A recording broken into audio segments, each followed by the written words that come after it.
Amém? Você está lá? Abra sua Bíblia comigo lá em 2 Coríntios, capítulo 3, verso 6. O Senhor tem uma palavra ao nosso coração nesta noite. Nós temos falado acerca deste assunto, acerca da importância desse tema. E vamos estar falando hoje mais uma vez sobre sermos um ministro. Porque nós somos ministro. Nós falamos sobre ministros de uma nova aliança. E ser ministro de uma nova aliança é ser ministro da graça.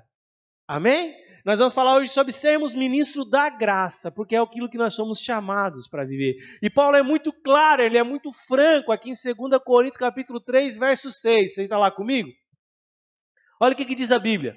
O qual nos fez também capazes. Capazes do quê? De ser ministros de um novo testamento. Por quê? Porque a letra...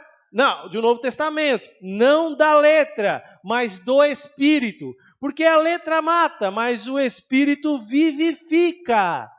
E se o ministério da morte, gravado com letras em pedras, veio com glória, de maneira que os filhos de Israel não podiam fitar os olhos na face de Moisés, por causa da glória do seu rosto, ao qual era transitória. Presta atenção aqui. Moisés sobe, vai ao monte, fica lá 40 dias... E o Senhor entrega para ele, então, os 10 mandamentos, a lei escrita em pedras. Amém? E quando ele desce, o seu rosto resplandecia da glória do Senhor, ao ponto que ele teve que colocar um véu para que as pessoas não ficassem olhando. E olha o que Paulo está dizendo, aquela glória de Moisés, ela desvanecia, ela era transitória. Ela ia se acabando. E foi por esse motivo que Moisés colocou o véu, para que o povo não visse que aquela glória era transitória. Você está entendendo? Amém? Mas veja, olha o que ele está dizendo. Aquele ministério da morte, o ministério da letra gravada em pedra, veio com glória também. Ou seja, é um ministério que teve glória, mas uma glória transitória. Você está entendendo? Você está aí comigo? Amém? Olha lá, seguimos. Como não será de maior glória o ministério do Espírito? Se aquele ministério teve glória que é transitório, cravado em letras, em pedras, como não será de maior glória o ministério do Espírito que não está gravado em pedras, mas está gravado em nossos corações? Você está aí comigo? Por quê? Se o ministério da condenação foi glorioso, muito mais excederá em glória o ministério da justiça.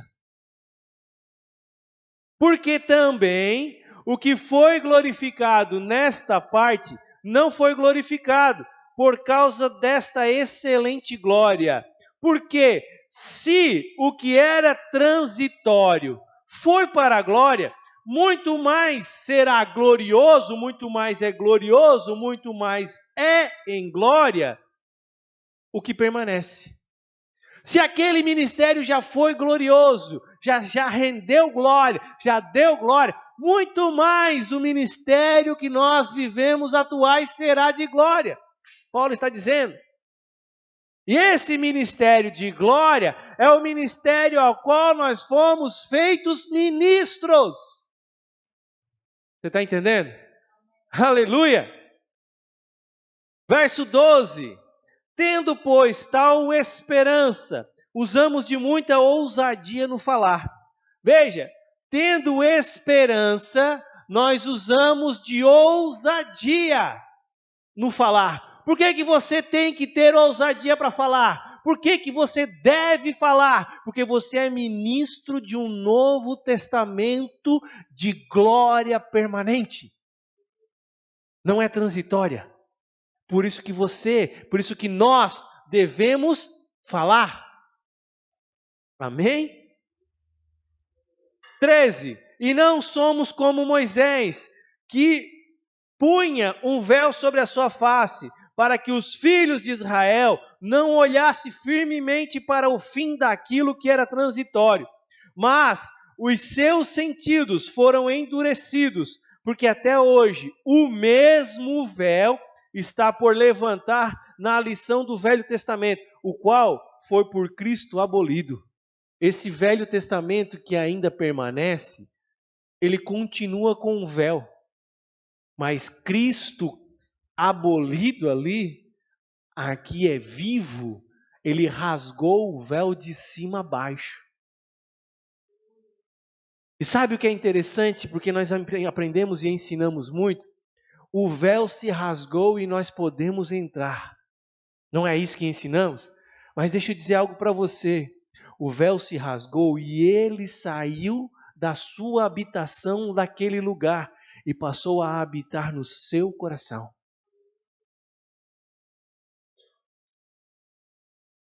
Você está entendendo? Ele habita no seu coração hoje. Você está comigo? E até hoje, quando é lido Moisés, as Escrituras, o véu está posto sobre o coração deles. Mas quando se converterem ao Senhor, então o véu se tirará.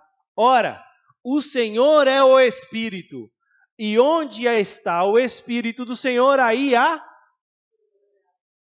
O Senhor é o Espírito, e onde está o Espírito do Senhor, aí há liberdade.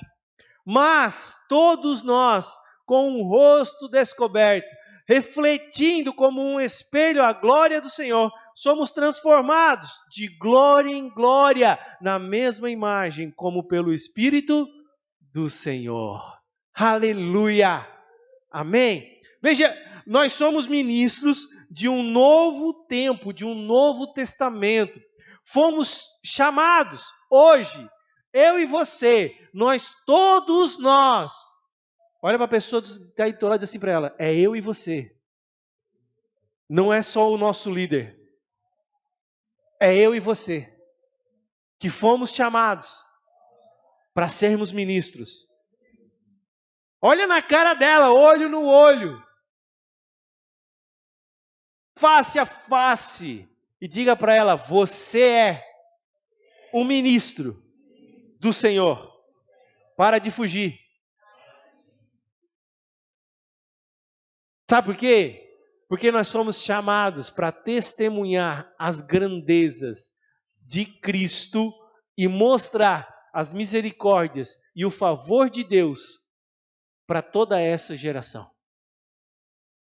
Eu e você somos chamados para testemunhar quão grande Cristo é e demonstrar o poder e o favor de Deus para essa geração corrompida e perdida. Nós recebemos o Espírito de vida dentro de nós, para que nós pudéssemos testemunhar, testificar sobre Cristo.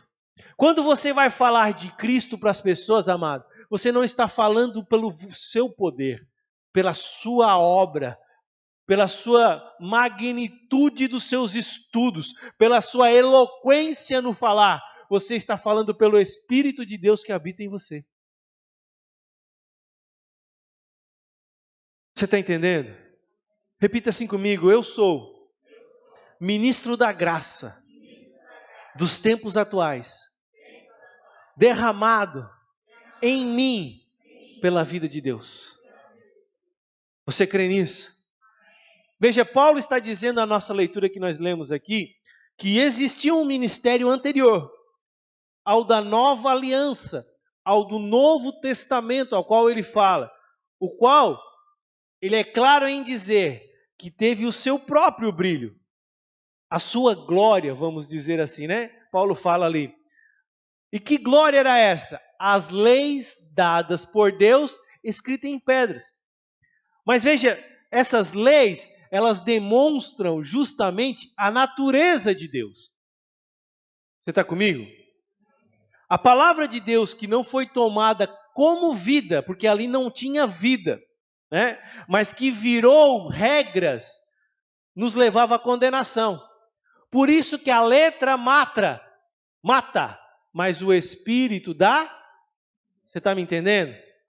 Veja, era necessário que esse ministério anterior viesse. Para quê? Para que quando viesse a nova aliança, nós pudéssemos chegar e ver verdadeiramente o valor que ela tem sobre as nossas vidas. Sem entender, sem que viesse a antiga aliança, sem que viesse a lei escrita em pedras, a lei que condena, não teria como eu e você entendermos o qual estamos vivendo hoje. Paulo vai dizer que esta lei serviu de aio, ou seja, melhor dizendo, ela serviu de tutor, enquanto ela serviu de medição, enquanto não vinha a lei perfeita do Espírito de vida. Não é que essa lei parou de existir e deixou de existir, mas é que eu e você fomos postos em uma lei superior a ela. Você está me entendendo? Nós vivemos hoje em uma lei superior à lei que está escrita em pedra. Você está compreendendo ou não? Olha o verso 10 e 11, eu vou ler em outra tradução aqui para você. Pois o que outrora foi glorioso, agora não tem mais glória, em comparação com a glória insuperável do que veio.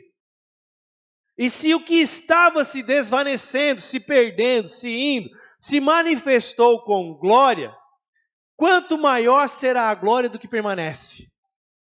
Você entendeu melhor agora o verso 10? Esse ministério anterior, amado, ele tinha sua glória. Enquanto o sacrifício era feito, o sacerdote podia usufruir desse momento, dessa hora. Mas logo em seguida, o que acontecia? Era necessário um novo sacrifício. Por quê? Porque essa glória era transitória, momentânea, ela se perdia. Esse era um ministério temporário.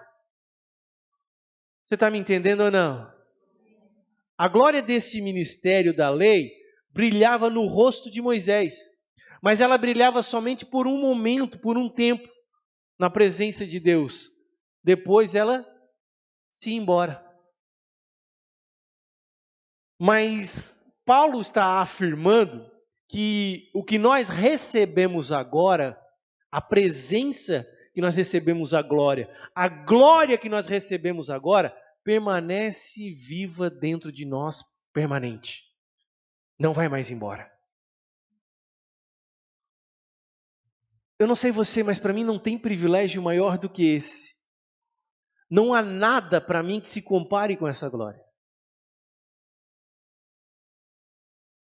Eu e você somos chamados a participar da manifestação da glória que vai muito além do ministério da lei que existiu, ou que existe ainda. Só que a gente precisa entender, amado, você precisa tomar posse e compreender definitivamente na sua vida que nós somos ministros. Nós fomos chamados como participantes do corpo de Cristo para exercer com ousadia aquilo que o Senhor nos determinou para fazer nesses dias. Você sabe qual é o que o Senhor determinou para você fazer nesses dias? Será que você sabe? O Senhor tem uma palavra muito clara. Ide, portanto, e fazei discípulos. Nós somos ministros de um novo testamento, ministros de uma nova aliança, ministros da graça, chamados como participantes do corpo de Cristo para ter ousadia de exercer com temor e tremor o que o Senhor nos determinou, ir e fazer discípulos de todas as nações. Você está comigo? O véu já foi removido dos nossos corações. Justamente pelo Espírito Santo. Podemos agora compreender justamente coisas que não eram compreensíveis nas Escrituras. Nós conseguimos hoje entender. Por quê? Porque a lei trouxe um entendimento do pecado. A lei veio para trazer a condenação do pecado. Mas o que agora nós estamos debaixo, a nova aliança, a graça, a ordem, é uma aliança que é feita no Espírito. E isso nos dá liberdade. Mas veja, é uma liberdade da lei. Não é uma liberdade sem lei. É uma liberdade da lei, que não quer ser contrária à vontade de Deus. Você consegue entender isso ou não? Deixa eu te dar um exemplo. Nós vivemos hoje entendendo a graça, falamos da graça, ensinamos a graça, mas eu sempre digo que os nossos filhos nós tratamos debaixo da... Porque a graça não é para criança. A graça é para gente adulta e madura. Sabe por quê? Pelo seguinte fato. A criança, ela precisa de ter lei sobre a sua vida até que ela se torne adulta. Ela precisa de regras, ela precisa de determinações, ela precisa de definições, ela precisa até mesmo ser condenada por aquilo que ela fizer de errado. Por quê? Porque ela é criança. Mas quando ela amadurecer, quando ela crescer, não é que a lei deixou de ser viva na vida dela, deixou de parar de existir. A questão é que quando ela crescer, ela vai andar nas leis sem a supervisão dos pais, sem as regras de condenação o tempo todo. Você está entendendo ou não? Isso é a liberdade que a graça nos trouxe. Quando crescemos, os nossos pais não ficam mais em cima de nós, nos condenando, nos dizendo que está errado, nos dizendo as coisas erradas. Mas nós sabemos o que é certo e o que é errado. Nós sabemos o que é correto de ser feito, porque fomos ensinados em um tempo em que vivemos debaixo da lei. Isso é a liberdade que eu tenho hoje para fazer o que é correto ou o que é errado, sem que ninguém esteja mais me olhando. E hoje eu faço o correto debaixo da graça, porque a graça é o poder de Deus para que eu viva de forma correta. Você está entendendo? Não é que a lei deixou de existir. E essa é a verdade. Pastor, então eu vou ensinar o meu filho a graça. E tem muita gente imatura, adulta, tentando ensinar a graça ao filho. E o filho está se queimando no fogão. O filho está levando choque na tomada. Por quê? Porque a graça, ele precisa aprender levando choque. Não! Ele precisa aprender que se ele botar o dedo na tomada, ele vai levar choque e vai levar correção. Ele precisa aprender que se ele botar a mão no fogão, vai se queimar. E ele vai ainda levar uma correção. E quando ele crescer, ele sabe que se ele botar a mão no fogo, ele vai se queimar. Mas não é porque ele se queimou quando era criança, porque alguém ensinou para ele. Você está entendendo agora a lei que nós estamos vivendo hoje do Espírito de vida? Você está compreendendo isso mesmo? Veja, nós que somos nascidos de Deus, precisamos avançar como esses ministros, esses servos, não na nossa força, mas sim na força do Espírito que está em nós. Por isso que Paulo vai dizer, não é por força, mas é pelo Espírito que está em mim. A lei foi justamente necessária para que nós conhecêssemos a Deus e a nós mesmos. Por isso que a lei foi necessária, para que a gente soubesse o quão pecaminoso nós somos. Porque sem a lei nós não tínhamos como saber.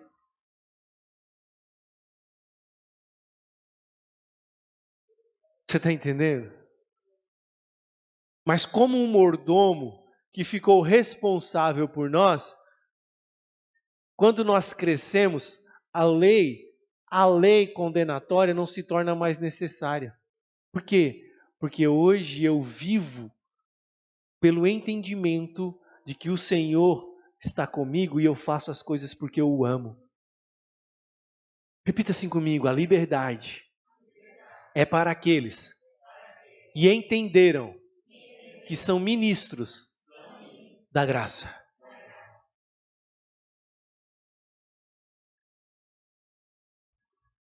Olha o que o verso 17 vai dizer. Ora, o Senhor é o Espírito.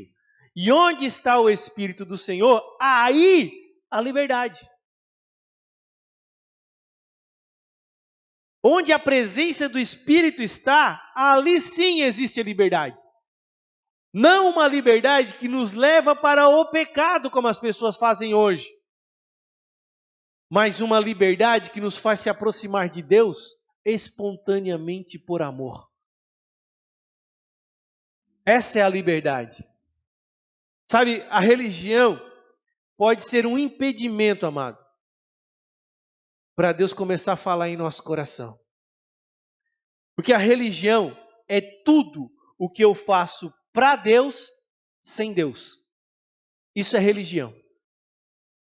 Eu quero fazer para Deus, mas sem Deus. É aquilo que eu falei antes na palavra anterior. Quero fazer para Ele, mas sem Ele. Na época de Jesus, as pessoas se reuniam no templo todo sábado.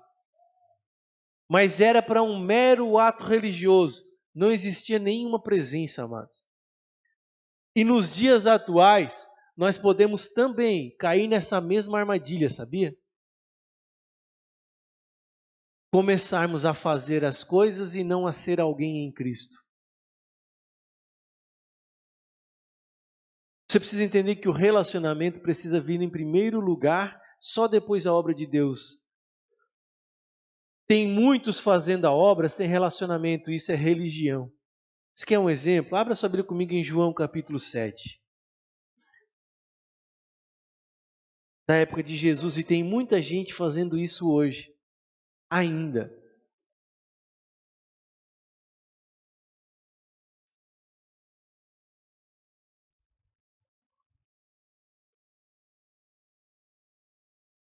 Verso 46. Evangelho de João.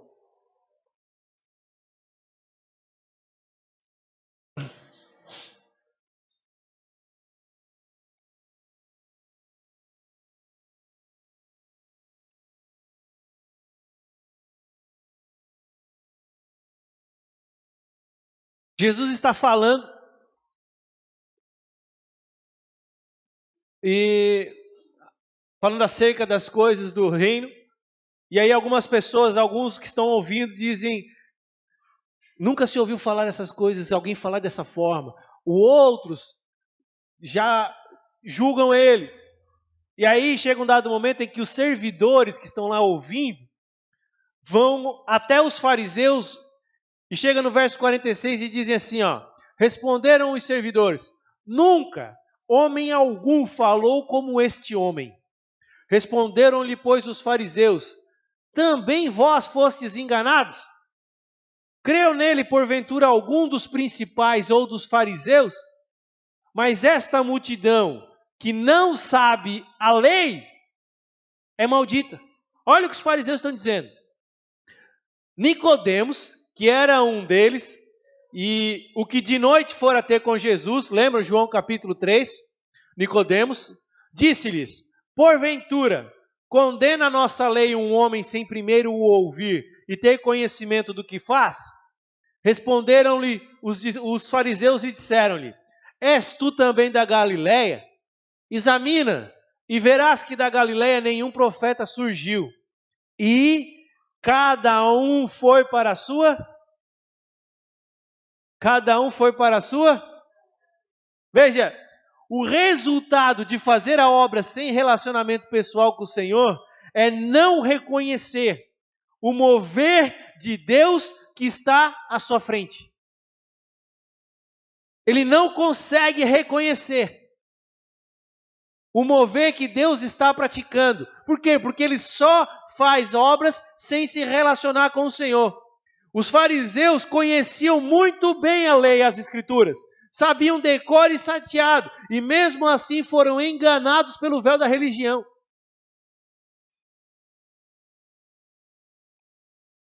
O resultado de viver uma vida de religião será sempre um esfriamento.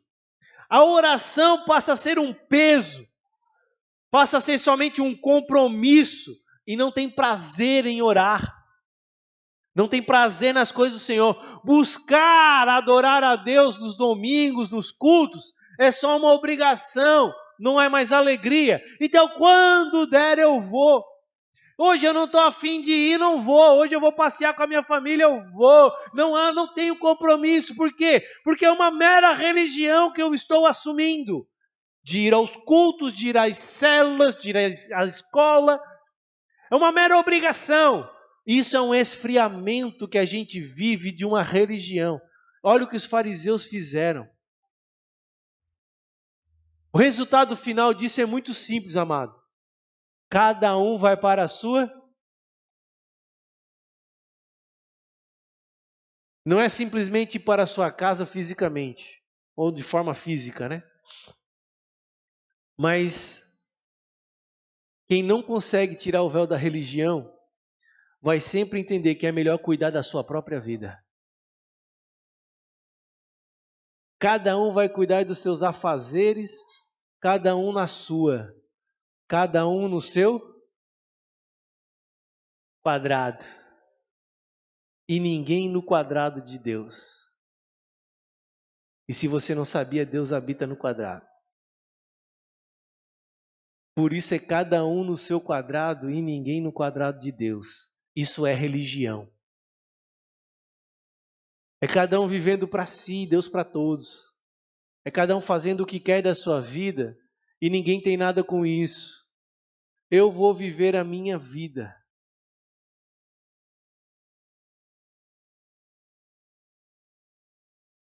Mas veja, Jesus disse assim, ó, que até agora ele trabalha e o Pai também. A seara é grande. A seara está em andamento. Os campos estão prontos, mas os trabalhadores são?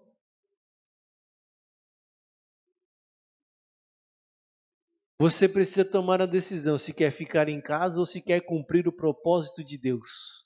As duas coisas não tem como. Vira a pessoa do seu lado, dá um sorriso nessa máscara bem linda para ela. E pergunta para ela, você quer ficar em casa? Ou você quer cumprir o propósito de Deus? Pensa comigo aqui. Pensa comigo. O que seria de nós? O que seria das nossas vidas se Jesus tomasse a decisão de cuidar da vida dele? Se ele não tomasse a decisão de cumprir o propósito de Deus? Você parou para perceber? O que seria de nós? Estávamos tudo perdido. O que seria de nós se os nossos pastores ficassem cuidando da sua própria vida? E não orassem, intercedessem por nós e nos dessem palavras de ânimo, palavras de exortação, palavras de ensino, palavras de mudança, palavras de transformação, palavras para que a gente possa viver o propósito que Deus nos colocou? O que seria das nossas vidas? O que seria das nossas vidas se não tivéssemos pastores sobre nós? E tem muita gente hoje que está perdida porque não tem pastor sobre a sua vida. São ovelhas sem pastor. E a Bíblia fala sobre isso. O que seria de nós se os ministros da graça deixassem de falar da graça do Evangelho?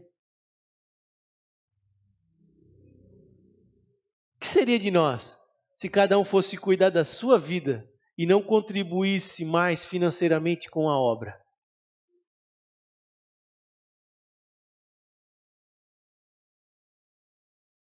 Você está entendendo? O que seria de nós se cada um fosse simplesmente cuidar da sua vida? Mas é isso que o mundo nos ensina. É isso que você escuta. Cada um cuide de si.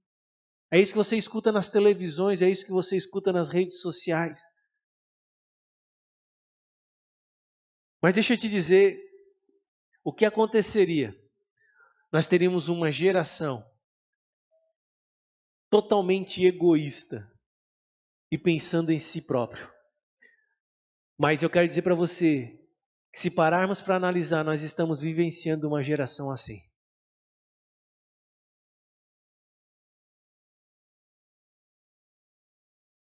A farinha é pouca, o meu pirão primeiro, é isso? E sabe o que mais me entristece é que isso acontece mais dentro da igreja do que fora da igreja.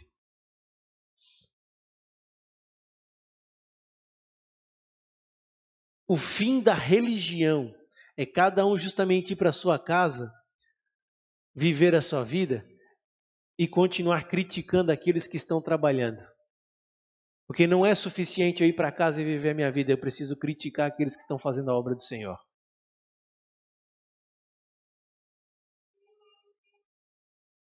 Você precisa entender algo, Deus precisa transformar as nossas vidas, amado. O verso 18 vai falar sobre isso. A obra de Deus, ela é feita pelos seus ministros, não é de outra forma. Deus colocou os seus ministros nesta terra e são os ministros de Deus que vão fazer a obra do Senhor nesta terra. Você está me entendendo? É você que Deus está querendo usar para fazer a obra dele nesta terra. Mas Deus só pode agir em nós e através de nós quando nós somos transformados. Não tem outra forma. Quando nós começamos a ser transformados, é o momento em que Deus começa a agir através de nós. E a transformação é justamente a remoção da velha natureza do homem caído que há em nós. É receber a nova natureza de Deus viva através do seu Espírito em mim. Por isso que a graça é o poder transformador de Deus para mudar e transformar a minha vida de glória em glória. Por isso que a graça não é liberdade para eu pecar, porque não há mais condenação. A graça é o poder de Deus para eu viver o seu evangelho, porque eu estou sendo transformado todos os dias da minha vida de glória em glória. Como que eu sei que eu vivo a graça, pastor? Porque cada dia mais eu peco menos. E eu sei que a graça está viva em minha vida. Você está entendendo? Nós precisamos de transformação para poder deixar de ser natural e se tornar celestial. Mas essa transformação não é de forma natural. É o Espírito de Santo que habita em mim que tem feito em minha vida. Verso 18 vai dizer o quê? Todos nós com o rosto descoberto, refletindo como um espelho a glória do Senhor, somos transformados de glória em glória, na mesma imagem como pelo Espírito Santo. Ou em outra tradução, e todos nós que com a face descoberta contemplamos a glória do Senhor, segundo a sua imagem, estamos sendo transformados de glória, com glória cada vez maior, a qual vem do Senhor, que é o Espírito de Deus. Aleluia! Aqueles que nasceram de novo têm o véu removido da sua vida, amado. Véu é o pecado, é a condenação, é o esconderijo. Eu preciso pecar e me esconder. Isso é o véu. Eu preciso continuar me escondendo. Mas aquele que é nascido de novo, o véu foi removido. E hoje nós podemos contemplar a glória do Senhor. É esse olhar em Cristo que vai nos transformar pelo Espírito, como diz a palavra. Quando eu entendo isso, que o véu foi removido da minha vida e que hoje eu tenho a liberdade de viver para Cristo, essa liberdade me dá poder para viver uma vida sem condenação e sem pecados. Por isso que eu faço hoje, eu não faço, fazia ontem, eu não faço mais hoje, eu não faço mais amanhã. E a transformação de vida em minha vida, de glória em glória.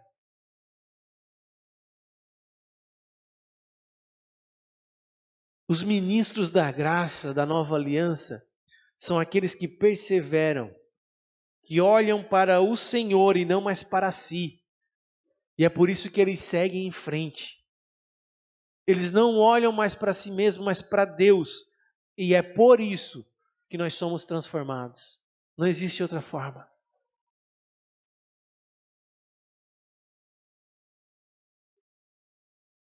Somente pessoas transformadas, cheias do Espírito, relacionando-se com o Senhor face a face, é que podem verdadeiramente edificar uma obra que permanece.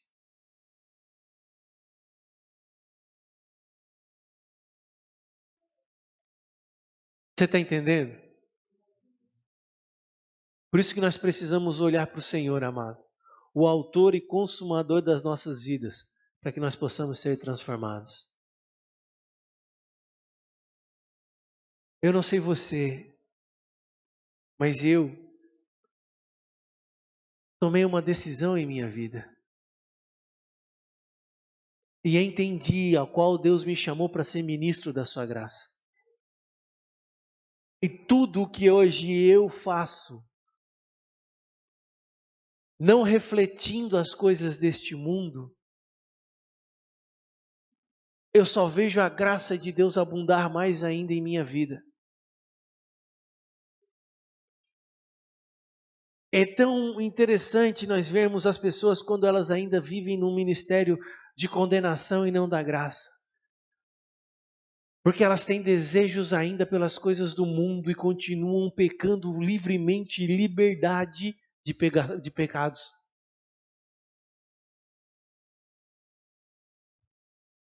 É por isso que nós vemos as pessoas se corromperem e se perderem facilmente. Pessoas que até ontem estavam em nosso meio e hoje não estão mais.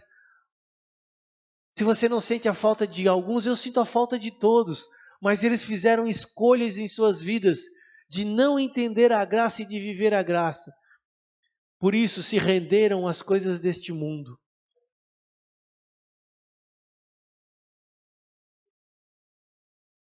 Nós somos ministros.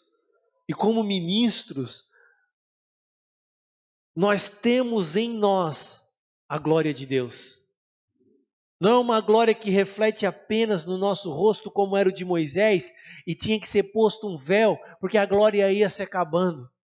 Mas é uma glória que foi gravada em nossos corações pelo Espírito de Deus, com poder para transformar as nossas vidas todos os dias, para vivermos a sua face e a sua presença todos os dias.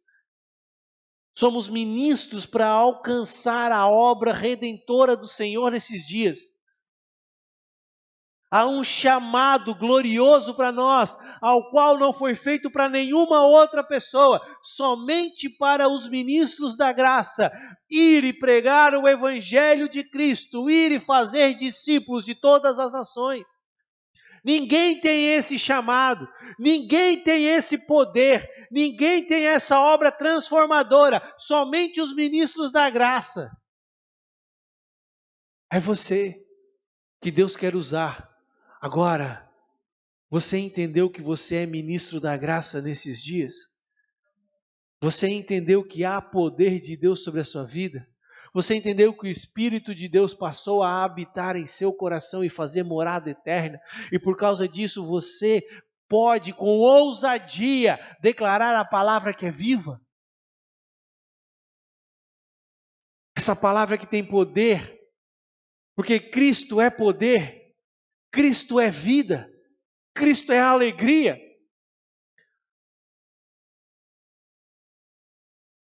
Amado, é você, é eu, é nós que estamos retardando a volta de Cristo.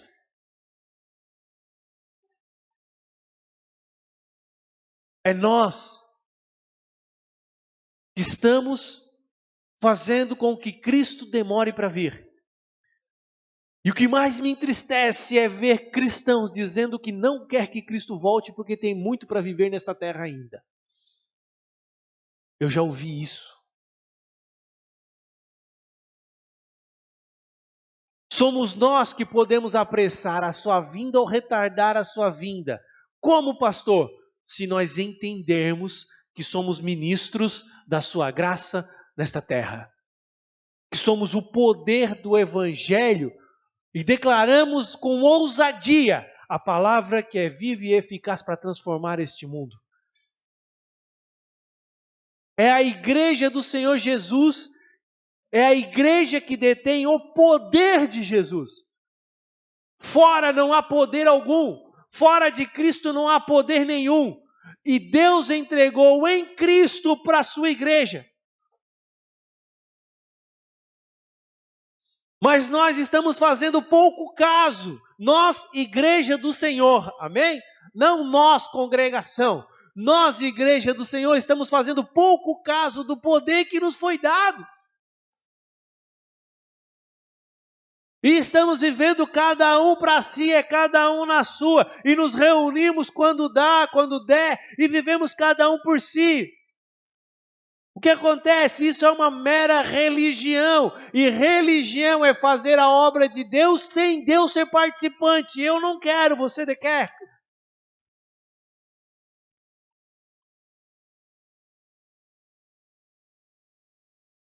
Você está entendendo? Deus nos chamou para algo glorioso. Deus nos chamou para viver algo poderoso. Cristo morreu, ressuscitou para que eu e você recebemos o Espírito de vida. E através desse Espírito de vida, pudéssemos anunciar com ousadia o Evangelho que traz paz em meio às turbulências e tribulações. Eu e você detemos em nós a glória manifesta através do Espírito de Deus. Eu e você detemos em nossas vidas algo poderoso para fazer muito mais do que possamos fazer hoje. Esse pouco que fazemos hoje, muitos têm achado que têm feito muita coisa para o Senhor. Mas Jesus é claro em dizer pouco, porque o muito está reservado para nós quando chegarmos diante dele.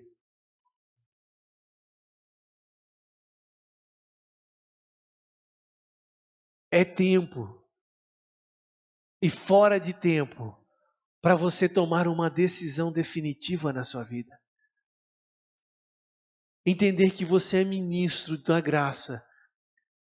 Entender que você é um ministro e que em você há poder e ousadia para ir e fazer discípulos. Pastor, e os meus pecados, eu erro tanto, eu falho tanto. Você é ministro da graça. O poder de Deus está em você. A minha pergunta para você hoje é: por que você ainda peca? Se o poder dele habita em você. Por que você ainda faz escolhas deste mundo errôneas? Se o poder dele ainda está em você. Se é uma mera religião que você ainda está vivendo e é por isso que você está fazendo escolhas erradas, eu te chamo nesta noite a tomar uma decisão definitiva de ser ministro da graça. De ser um ministro com poder, com intrepidez, com a autoridade, no nome de Jesus que está em sua vida. Para você começar a partir de hoje a fazer as escolhas corretas em Cristo e viver o poder de Cristo que está em sua vida. Você toma posse? Eu te chamo nesta noite a uma decisão definitiva na sua vida. A ir e fazer discípulos de todas as nações. A ir e encontrar aqueles que já são os filhos da paz e que estão perdidos como você um dia estava perdido. E como o Evangelho chegou a você, que através de você hoje, o Evangelho chegue aos outros perdidos. E assim nós apressemos, nós adiantemos a volta de Cristo que está tão iminente.